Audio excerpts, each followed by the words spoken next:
didn't have the conditions that you have now in modern day or more modern day Botswana than existed at the time. We had to sacrifice because we wanted to contribute to nation building. And my message to teachers and to every public officer is that, you know, as much as we will endeavor as a government, and currently, like you're aware, this year, we did embark upon an exercise to relook and review the conditions of service of all public officers. Because we do know that as a person, you have to have a standard of living which will make you as comfortable as possible, as humanly possible, as is financially possible. But we will never be able to satisfy everything that people want. And therefore, there's always an element of sacrifice that you must give to your nation and to your people, that you yourself received when you were a kid.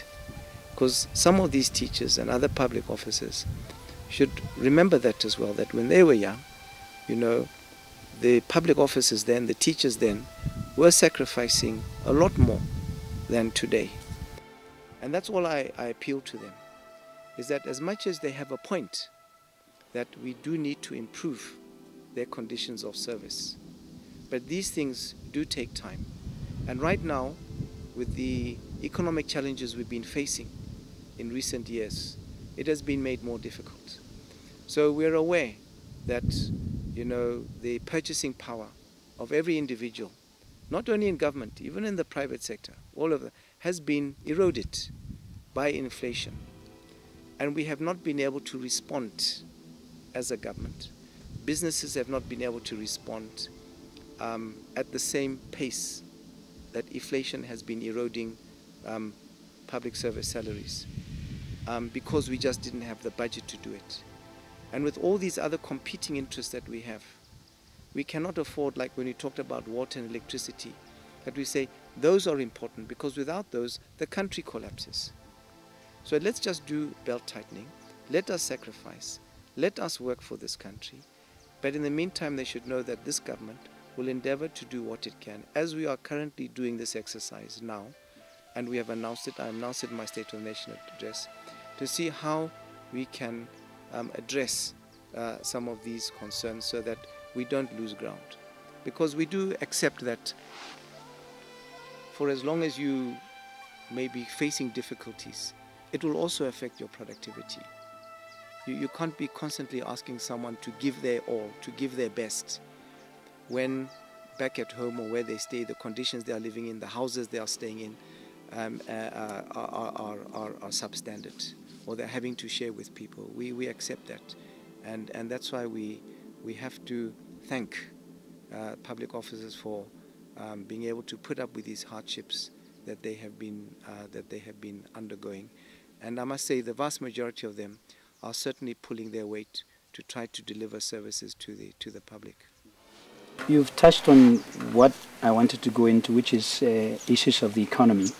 And I want to just say that obviously Botswana has had its share of the global economic recession, but the domestic economy has received positive ratings from some of the international financiers that confirm Botswana still as credit-worthy and a safe destination for investments. But at the same time, the country remains dependent largely on minerals income. I want to ask you, Mr. President, what real efforts are there to diversify this economy? And here one has in mind such industries as tourism, transport and telecommunications, and as well as services that you just spoke about. I want to make a difference between diversification from minerals and general diversification from diamonds, because sometimes people lump the two together. There's nothing wrong with diversifying even within the mineral sector, and that is what is happening. Because when we look at diamonds as a single commodity that we have been reliant on for so long, that is certainly an undesirable situation. As much as the diamonds have done so much for us, to be dependent on them when we know that they are finite is obviously not good.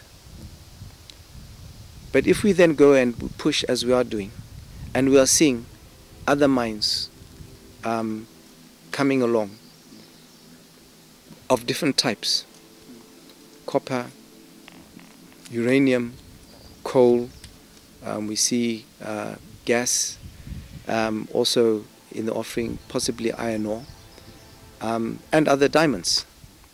That is good, because sometimes an economy in other countries can be solely dependent on the mineral sector, provided the mineral sector itself is diversified. And ours is increasingly becoming diversified. So that's a good thing. But when we look at diversification away, yes indeed, we are doing all that. In the financial services, in tourism, we are going a long way in increasing our tourism product. That's why we are here today. It's one of the areas and the reasons why I've been keen on this particular project, because it is difficult and very technical for this particular project to get off the ground, because it is literally underground. But once it has been exposed, it will be able to offer a lot for the people in this area. So yes, we are doing all that. But you know, I always remind people that right next door to us is the largest economy on the continent of Africa, which is South Africa. And they too are in competition. We are in competition with them for attracting investors. And of course they have a huge advantage over us, just with their population, with their airports, with their road transport infrastructure, with their seaports. And we are landlocked, and we are a small population. And when you talk about tourism, we are doing well in Botswana with our tourism. And we know South Africa is very, very proactive in promoting tourism in their country.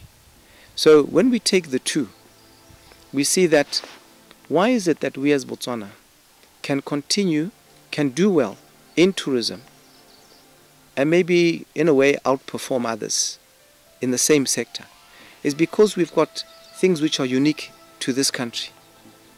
You know, like the Okavango. There's no other Okavango anywhere in the world. So we're able to sell that, and we sell it well. And you've got the Chobi and, you know, one or two others. So that's what we need to do when we look at other types of investment businesses. We need to think out of the box to come up with unique circumstances for this country which will attract people from the mainstream and from our other competitors. And this is what we are doing, and that's why we follow closely the International Doing Business Index to make sure that we improve our ratings, as we have started doing from time to time, and to be able to bring up something that is unique to Botswana which will attract such investors. When you talk about business confidence, so to speak, as you just introduced it, obviously that is very critical, not just for foreign investors, but for domestic business as well. During 2013, some concern was raised with respect to the issuance or handling of work and residence permits, as well as perhaps trading and hunting licenses. I want to ask you, can you cast some light on issues at play with respect to work and residence permits? You know, work and residence permits is a very sensitive issue. I have said to Boaching that we welcome people from outside of Botswana. We welcome foreigners, provided that they add value, are the words I used, to our economy. Tourists, students, investors, business people. Even those people are coming to visit relatives and friends and so on like that. What we don't want to see is a situation whereby, A, we have opportunists who are just going to want to come up and set up a tuck shop in Botswana, because maybe back in their countries they don't have that opportunity, or they won't do well because they're competing amongst so many. And that's why we took decisions years ago with our reservation policy to reserve certain businesses for Botswana. It is not my responsibility as the head of state, to provide employment for foreigners. My responsibility, and that's why people vote for us in the BDP, is to provide jobs for Botswana. And therefore, the people we will allow into Botswana are those who will help us to provide jobs for Botswana. They have about 3 million Zimbabweans living in South Africa, who have gone there obviously seeking economic opportunities. There are more Zimbabweans living in South Africa than the population of Botswana. So it's not that we say we don't want Zimbabweans in this country. Zimbabweans are welcome in this country if they are going to make a contribution. We have them in government. We have them in our judiciary. They are doing a good job. But what we can't have is a situation whereby we are swamped and they are everywhere, and other nationalities from other countries are everywhere, taking jobs that Botswana could be doing. My responsibility is to Botswana. So when it comes to work and residence permits, we want to make sure that the people who are coming in are those coming in to take jobs that Botswana are not available to do. Or if someone has already come into the country and he applies for a renewal and we decline to renew his work and residence permit, is because since he came in, a Botswana has been able to step into his shoes. So when you come in, some people would like to believe that maybe they are going to be there indefinitely because they've got they've got a foot in the door now that they're in the country. So as I say, it's a balancing act. And if I'm going to err on any side, I'd rather err on ensuring that we provide more for Botswana and the opportunities from them than for others. I'm just tempted to ask you, Your Excellency, the extent to which you think, I know it may be a detail of the process to handle the principle as you've described it, the extent to which you think implementation is effective, because you keep hearing people who will say that, you know, it takes months and months and months to get any response to renewal, and when the reasons for rejection come back, they aren't, along the lines of the issues you raise. People bring in security issues. You don't know the extent to which there is understanding. You know, without you giving me specific examples, it's difficult to just generalize because each case is different. You know, we've even gone to the extent of saying that instead of people having to take up these issues with the Ministry of Labour Home Affairs on their own, what I've said several times at the HLCC with Boaching is that if you're employing somebody and their permit comes up for renewal and you're finding that the process is taking too long, you go to your parent ministry for assistance. And that is beginning to happen now. Go to your parent ministry. So if you're in the tourism sector, go to the ministry responsible. If you're in the mineral sector, go to the ministry responsible. If you're in the education sector, the same thing applies. And then that ministry will also assess the need and the worth of that person to get a renewal and take it up with the ministry and recommend that this person should be given a work or should have this work and residence permit renewed. And that is happening. And I believe it is starting to gain momentum. So that is the I think the best way it can be done. When we started this segment, I made reference to hunting, and I want to ask you about the hunting ban that obviously, as I think you might be aware, has generated quite some vigorous debate in the tourism sector, including with respect to trophy hunting and game farming. I just want to ask you what informed this decision, and as far as you know, what impact, positive or negative, has it had on both wildlife and tourism in Botswana? It's been very positive. When we announced initially, because you're linking it with tourism, and most of our tourists obviously come from outside, we were commended for taking that decision to ban all hunting. And we did it because we found that over the years, our wildlife populations in a lot of the general species have been in decline. Except for, obviously, there are the odd exceptions like elephants. which have been on the increase, have been in decline. And then you'll find that because our tourism in Botswana is mainly wildlife based, we are trying, even within the tourism, when we talk about diversification, to diversify away from wildlife based tourism. Hence why we are here today, trying to expose these caverns to the outside world, the Tsodilo Hills, the Moremi Gorges, all those other areas we want to bring into tourism, including cultural tourism, and I should add mining tourism. You know, diamonds can also play a big part in being a tourist attraction, because people buy these diamonds, they also want to see how they are mined, how they are sorted, and cut. So we're intending to bring that in as part of tourism, which would attract people to this country. So when you look at wildlife-based tourism, without wildlife you have no tourism. So are we not shooting ourselves in the foot, if I can use that word, use the pun, by just going on and on year, allowing hunting and seeing this contributing to the decline of our animals. And people all over the world, when we talk about the environment, when we talk about sustainable use, we know that on this planet, the fact that this planet is under threat, it's because of the activities of people. So it is much easier to try to get people to understand the importance of sustainable use of a resource, of our natural resources. And one thing we have known over the years, when we see that the elephant populations have grown, it was for a long time ago that there was a ban on elephant hunting before we introduced this general ban. So I think it has been well received.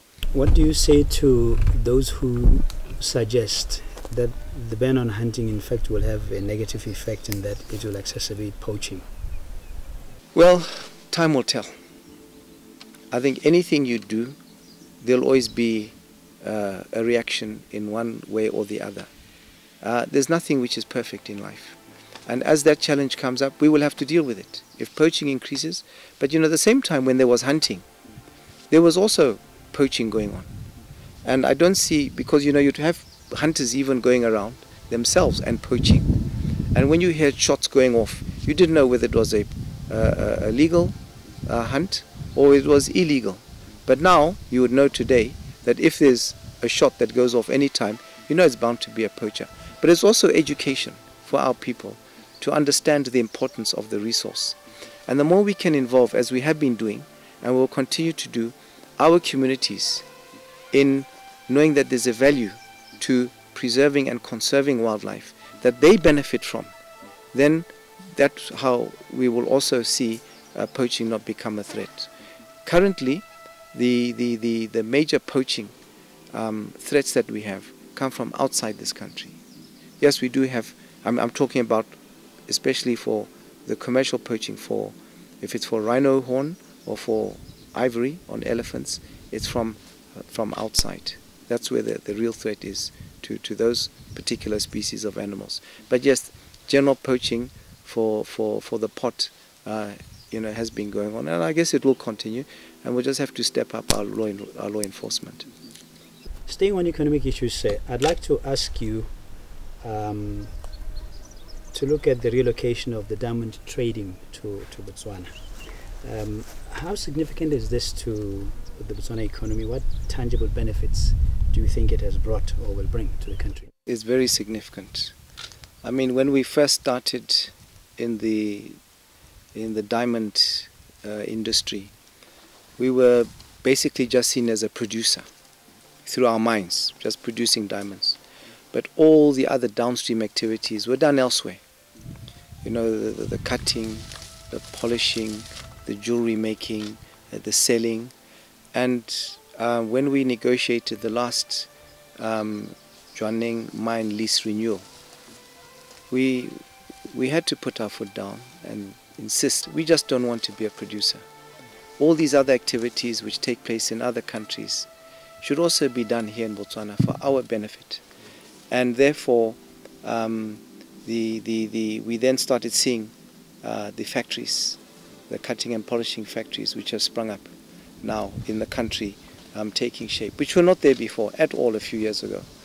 The sale of the diamonds, which has now come to Botswana, was not there before. The avenue for us to be able to explore selling our own diamonds independently of the arrangement of the DTC was not there before. And we are hoping, the only one which is sort of still staggering a bit is actually the jewelry making, because we'd like to see that take off. So that is the benefit. You know, those activities taking place in the country establishes Botswana as a world diamond center, and that raises our profile in that area.